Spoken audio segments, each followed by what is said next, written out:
مقدام بن مادی کرب رضی اللہ عنہ فرماتے ہیں کہ نبی کرم صلی اللہ علیہ وآلہ وسلم نے ارشاد فرمایا، اللہ تعالیٰ تمہیں حکم دیتا ہے کہ جو زیادہ قریبی رشتہ دار ہو اس کے ساتھ اتنا زیادہ حسن سلوک کرو۔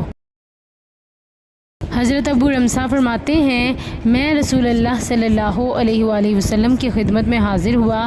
میں نے رسول اللہ صلی اللہ علیہ وآلہ وسلم کو یہ فرماتے ہوئے سنا ہے کہ اپنی ماں کے ساتھ، اپنے باپ کے ساتھ، اپنی بہن کے ساتھ، اپنے بھائی کے ساتھ حسن سلوک کر اور رشتہ داری کی قرب کے مراتب کا لحاظ کرتے ہوئے جو زیادہ قریبی ہو وہ زیادہ حسن سلوک کا مستحق ہے۔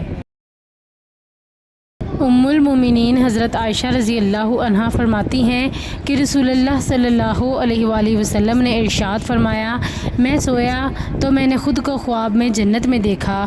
میں نے ایک قاری کی آواز سنی۔ میں نے پوچھا وہ کون ہے؟ فرشتوں نے بتایا کہ وہ حارثہ بن نعمان ہے۔